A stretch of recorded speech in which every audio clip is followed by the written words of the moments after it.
Welcome back to my Endgame strategy series. So in this episode I want to talk about 3 versus 2 pawn endgames with all the pawns on the same side. So last video got quite a good feedback, so the 2 versus 1 pawn endgame, people thought this was quite interesting, and so I thought I'm gonna take this a step further and analyze 3 versus 2 pawn endgames.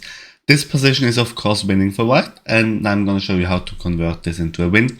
I found this game played by myself a couple of years back. You see the ELO rating, I was 1200. So there are again a lot of mistakes in there, but I think you can learn a lot from what not to do. Maybe you can actually profit from that as well and recognize some patterns in your own games. But I can't analyze all the variations. Maybe you have to go into the link in the description and analyze in my community, study all the variations for yourself. So let's go into this. I want to begin the video here with white to move c4 has been played. Now we have to set up opposition, the kings in the opposition, and the 3 pawns here, the 2 pawns here. So first of all, how do you win this? What's the idea if black does nothing? I analyzed king d7. Then you just push your pawn. The best idea is to push your edge pawn that you can trade off the edge pawn, like the rook pawn a or h. King c7 back, for instance, then king b5.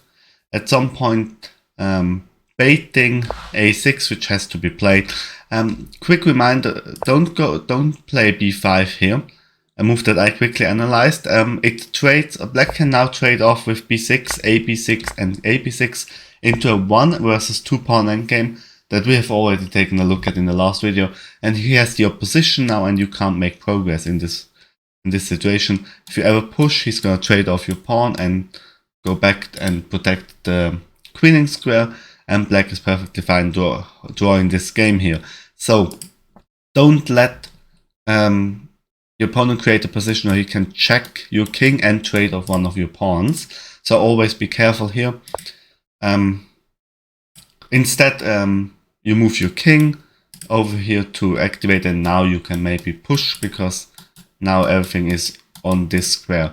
So a6, for instance, black doesn't really have a move. Now you go back, that you baited a6. The problem now for black is that he can't play b6 check, trading off your pawn, because there is no pawn on e7. So he has to go back, and then you just come into the position. He has basically a Zugzwang situation. You push your pawn c5, king b8, he can't do anything, c6. Now you trade off one of your pawns. This time it's a little bit different than what I just showed you, because now you have the opposition. If he tries to defend his own pawn, you go into the opposition, and then you win his pawn, and this is an easily winning 2 against nothing pawn endgame. I think I don't have to analyze this much further. So after c4, this would happen if he just does nothing. Then you just push your pawn, trade off the pawns, and reach an endgame which is winning for you. Just be aware not to get this b6 trap, trading off the pawns. That's something I wanted to show you. My opponent played differently. b6 check, the most resilient defense. King b5 correct. King b7. Now he's trying to hold your position. And now basically one of the most, like the biggest blunder I want to say in the game is c5.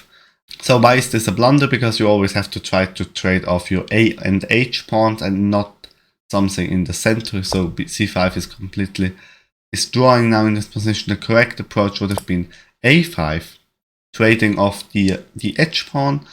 And I have a few variations just to show you that this actually works. a6 check, let's say he just ignores that. King a4, now he takes, and king takes, king a7, c5, king b7, c6 check. Now you give up one of your pawns, but you win the a pawn, and you have a very nice barrier here, and the pawn can just walk. For instance, king c7, b5, king b8, king b6, opposition, so he has to move away from the queening square. King c8, king a7, now you control the queening square, and now the pawn is just gonna win the game for you. So this would have been one variation if he, after a5, just ignores this, gives a check for himself. What happens if he could also take the pawn, but then just king takes? And this is a winning 2 versus 1 pawn endgame, because he has an edge pawn and we have 2 nice central pawns here. King c7, for instance, you attack the pawn, he defends the pawn, and now you basically make a Zugzwang situation again. c5, king e8, he has to defend the pawn. If he doesn't, then it's just losing. c6, king b8, c7 check. Now you give up the pawn. And again, you have this very nice barrier here, and the pawn can walk through. You can try to attack your pawn. If you're not careful, he's just going to win it. So you have to go back one square, and he goes back, and now the pawn can walk. King b8, trying to protect the queening square, but again, king b7 opposition, and basically leads to something similar that I've shown you previously. So I thought maybe after a5, maybe he has the chance of just doing nothing, but it doesn't really work either, because then you just take yourself. He takes opposition, or trying to attack the pawn at the same time. Now he basically has to defend the pawn, and now a very interesting maneuver. b5 check, king c5, king b7. Now you give up the pawn. He has no way to defend his own pawn, so he has to make a move. Zugzwang, king takes b7, b6, king d5, and now you just let the pawn walk, and this is winning. So this would have been interesting. a5, winning the game on the spot here for white. But I didn't find this move, unfortunately. You see the pattern how to win this now. I'm trying to trade off your edge pawn. c5, I played this. Why doesn't it work? Because he can take here. King has to take. I'm going to show you what happens after pawn takes. King c7 opposition. And now he basically, I can't make progress. Let's say I push b5. Then here's a very interesting move. a6. And I make this with as a brilliant move, because white doesn't really have any way to reply to this correctly, because you can win this pawn. Now you're up 2 pawns, but the problem is he reaches the corner, and you have 1 or 2, it doesn't really matter, edge pawns against the king in the corner, which is a theoretical draw. King b6 you can approach, but he just goes into the corner. He goes into corner, and at some point you have to either give up the pawns or you stalemate him. So this is a draw as well. a6, very interesting. What happens if you don't take the pawn? You can also play b6 check, king just blocks, and then he goes into the corner, and you can't make progress again. So one thing he could try is to just wait with the king, but then ab5, king b6, king b4, and now he's just a theoretical draw again. This position is a draw, because black can just shuffle around here and hold the queening square. I think I'm gonna probably make a video about this as well, but this is a draw as well. So black in all variations after this b takes c5 and then king takes c5 actually holds a draw. So this is why c5 here is a blunder.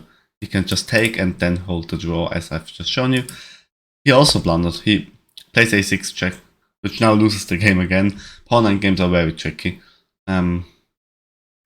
I go back, king c4, b takes c5, b takes c5, king c6. Now it seems like it's kind of similar as before. He holds the opposition, everything alright. He can shield me off, he's in front of the pawn. But now the problem is that actually the pawns aren't blocking each other, and I could win with a5 here, but this is a little bit complicated, also Zugzwang situation. But you can also play king d4 here. The pawn very nicely shields this square, very nice barrier. He has to move back. Then you go in here, again very nice barrier, the pawn and the king, very nice harmony. He plays something a5, for instance, c6, then he goes back, and then you just win the pawn, or you just shield the pawn and win. This is basically a very nice draw and a very nice win here after king d4. The other variation would have been something like a5. Then he has to go back, and then you come in here. Again, a very nice barrier, shielding the opposing king away. So I play king b4. The correct idea, king d4. Sometimes that's a little bit nuanced. I'm gonna show you why king b4 is a blunder. This would have been the correct way to play this. Again, always going for opposition, trying to gain space. I played after king c6, I played king b4, which loses again, but he doesn't find it. He plays a5 check. I think it's very interesting that there's so many blunders. King d5.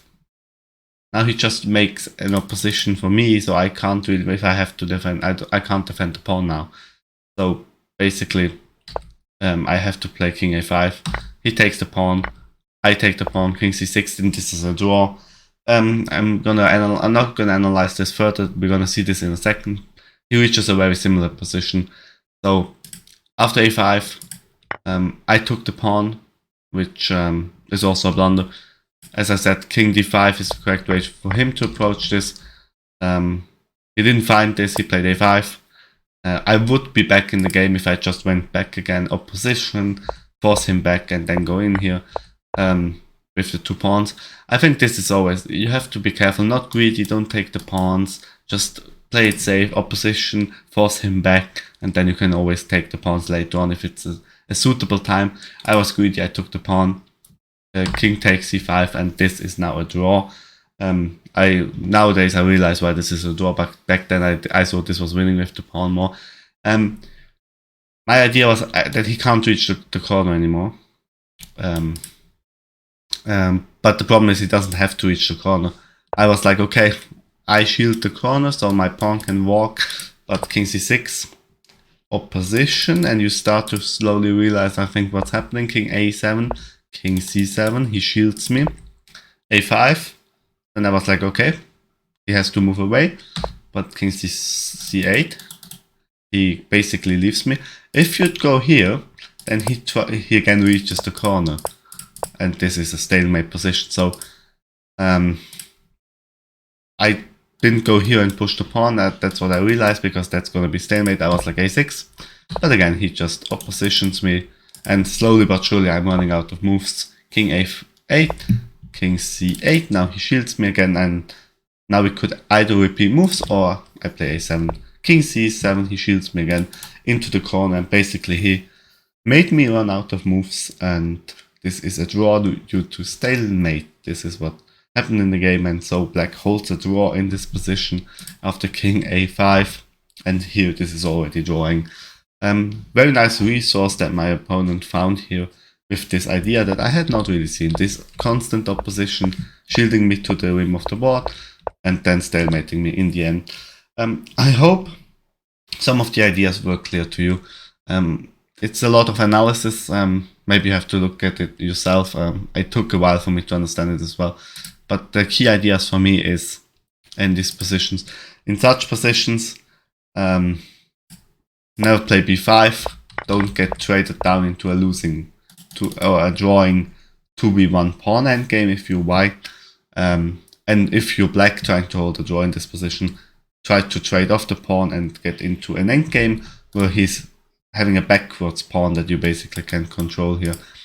Then another idea here, the blunder, try to trade off your of the rook pawn instead of the bishop pawn in this position. So a5, always going to trade off the edge pawn, because as you saw in most of these variations, if you're only left with one edge pawn in the end, that's mostly drawing. So try to improve your chances of not getting a drawing position and trade off the edge pawn for a b or c pawn, if that's possible. And I hope you liked this video and you learned something for the thematic how to win 3v2 pawn endgames, because these are pretty straightforward wins with being up one pawn if everything is on the same side of the board. If things are a little bit like the distribution is differently, I have to make another video about that. This is also, I think, more difficult than to win this. Check out the community study that I mentioned in the description below. Check out my Instagram and Twitch, where I stream chess and other games sometimes. See you in the next video.